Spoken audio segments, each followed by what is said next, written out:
Hi, and welcome back. I'm Mike Quincy. I'm Gabe Schenhauer. And I'm Kelly Funkhauser. So on this week's episode of Talking Cars, we're going to talk about a rather large one, and that's the 2022 Jeep Wagoneer. We have our first impressions of Jeep's answer to the larger three-row SUVs, such as the Chevrolet Tahoe and Suburban and the Ford Expedition. The styling is unmistakably Jeep. It's got a big burly stance, the traditional 7-vent grille.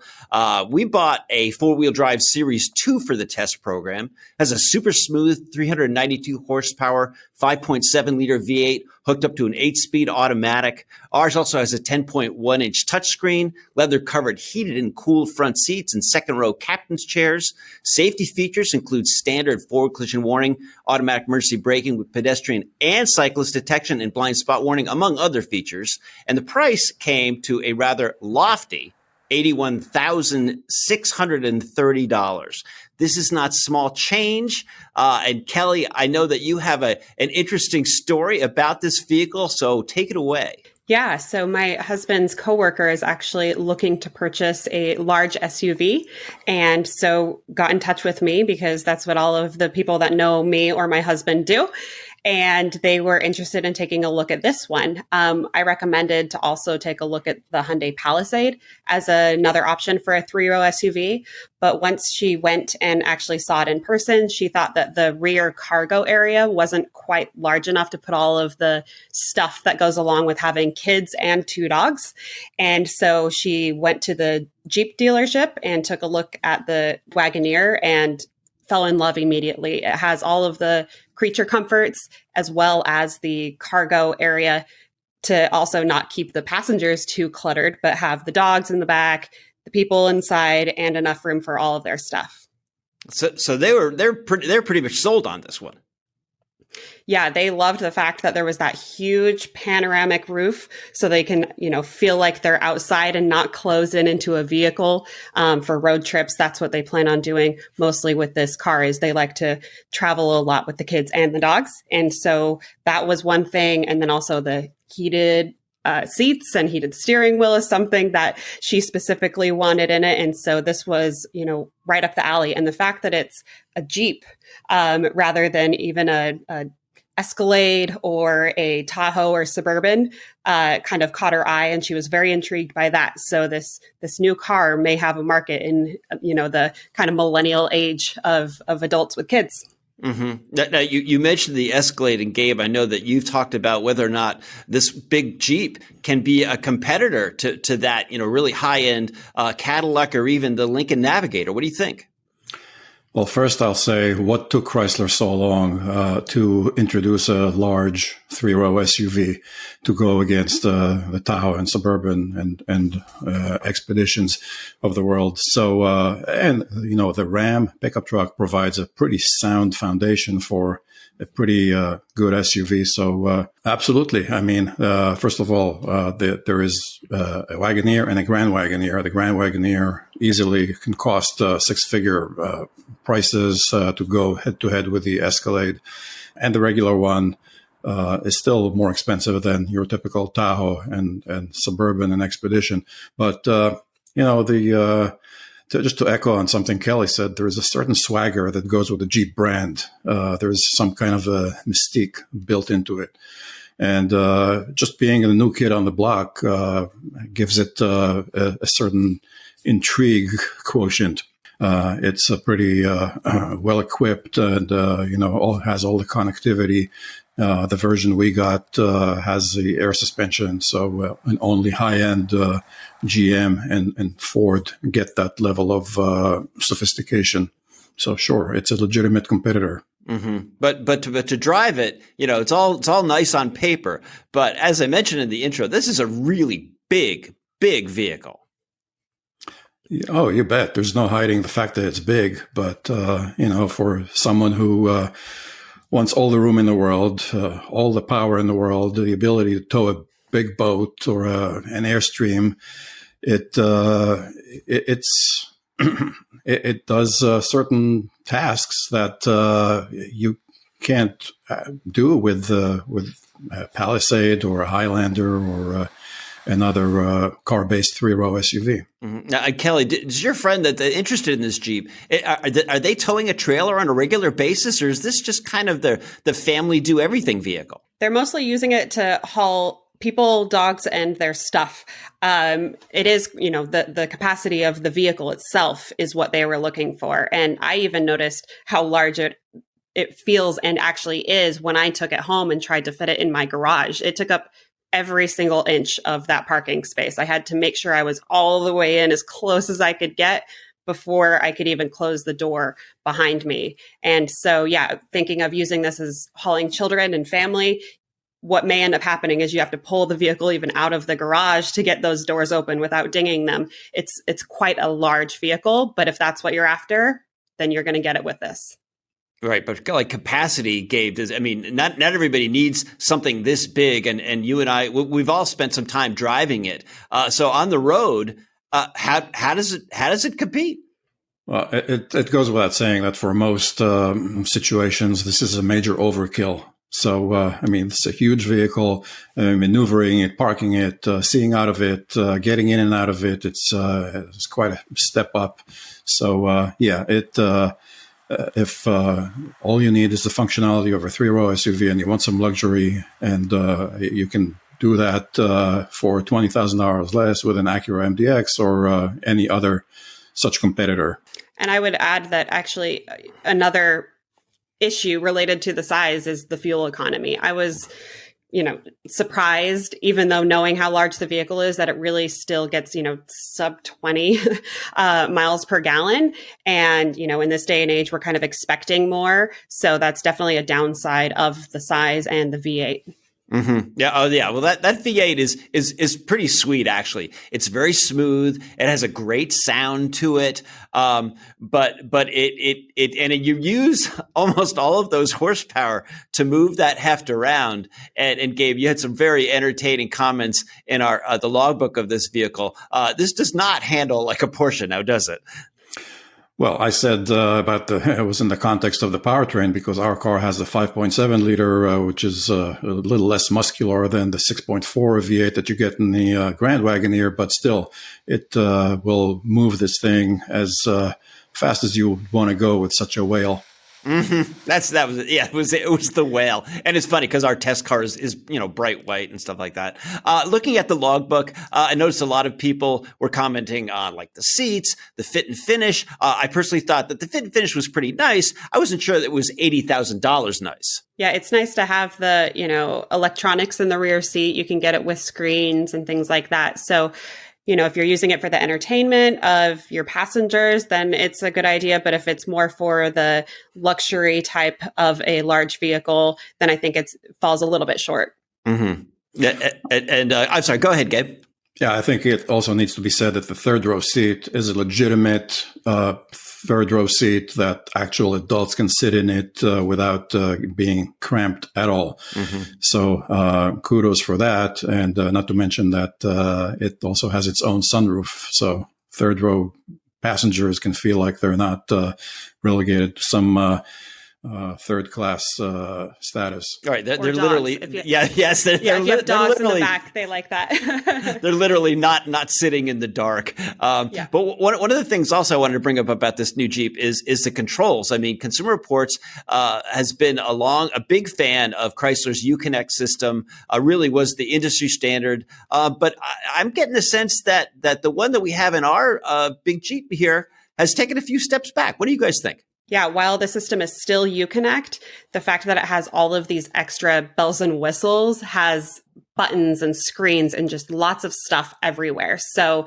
the system itself, Uconnect, and is familiar, but finding a button specifically while you're driving does kind of become distracting in a way, because you have to search among all of the bells and whistles to find a specific button to do a task.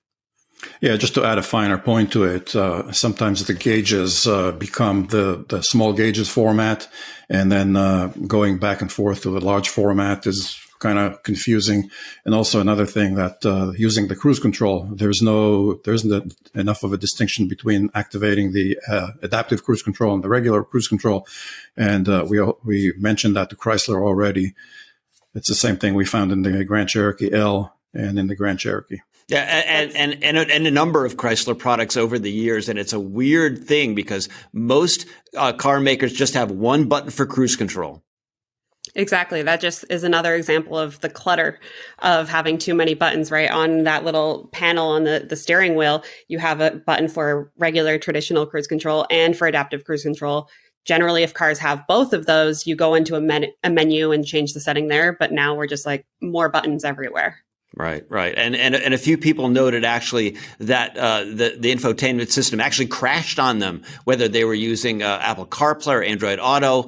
It immediately came back, but we need to make a point to say that the issues that Consumer Reports might have with our particular test vehicle, that's in no way indicative of the overall reliability of the data that we gather from our annual auto surveys. But it is kind of telling that already we're having some problems with this new infotainment system.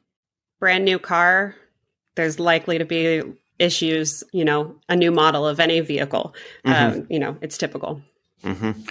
And our regular practice is to suggest to consumers to wait the first year until all the bugs are worked out. Yeah, unfortunately, we can't do that. We can't take our own advice. I always thought that was kind of funny. No, we have to get right in line to buy them as soon as they come out. And we will have more on this Jeep Wagoneer as we put more miles on it. We put it through a full battery of tests. So check back with consumerreports.org and for kind of the final word on this new and large Jeep. And that brings us to our question of the day. We love your questions. Keep them coming. Text videos, 30-second videos. Send them all to talkingcars@icloud.com. That's talkingcars@icloud.com. And we're lucky to have a video question today. This comes from Babakar from Kansas City, and I hope I'm pronouncing that correctly. My question today is about EV fees. I was reading your article on how sometimes registration fees for EVs are double or more compared to somebody who pumps gas at a station and fills up their car. And with more and more states adding or starting to work on provisions for EV fees, I was wondering of this idea of why don't we just do it in the same way we do it right now? Meaning we charge you for the fee when you charge your vehicle, i.e., but instead of charging you at the gas station, we charge you at your charging station, whether that's at home or at a Electrify America or any public charging station. This way, if you're an individual who travels across the country or go to other places across the country, I'm going to be paying for taxes in the areas that I pass through. This way, I'm benefiting the economy that I pass through because I'm using the infrastructure. I think this could be a better way to go moving forward, and I wanted to get you guys' opinion on it, from everybody on the team, if possible. And hopefully, if it is something that you guys think is good, that you can push forward through legislation with your safe and fair, equitable legislative movements that you've done, such as safe cars and all that kind of stuff. But again, thank you so much for the show, and I hope you keep on talking cars for another 300 plus episodes. Now, Gabe, you in particular have done a lot of studying, a lot of following of what's going on in the electric vehicle industry. I thought these were really intriguing questions, and it kind of brings up a point of discussion when it comes to buying an electric vehicle and its effects on state and local municipalities. I think there's a broader picture here, and he brings up a really sore point of national infrastructure, which is kind of deteriorating. Just a few days ago, there was a bridge in Pittsburgh that collapsed. And EVs these days they're a small portion of the market, although they're growing, and they grew from 2.1% in 2020 to 2.8% in 21, and they're going to continue to grow. The road tax is built into the price of gas. It's a small percentage, about 5%, and it varies by state. But that money goes into road infrastructure, and EVs don't fuel up. So it's they don't spend that. You can say the same thing about hybrids. You have a hybrid that consumes 50 miles per gallon instead of 25 miles per gallon. You're also contributing less to road infrastructure, and so states have legislated something to compensate for that lost revenue. And have doubled the registration fees for EVs, for instance. And of course, you have toll roads and bridges where everybody pays the same toll no matter what you drive. Mm-hmm. So I think, and the whole issue of building in into the cost of electricity is a little questionable, because the utility company doesn't really care if you charge your EV at home or if you power your refrigerator.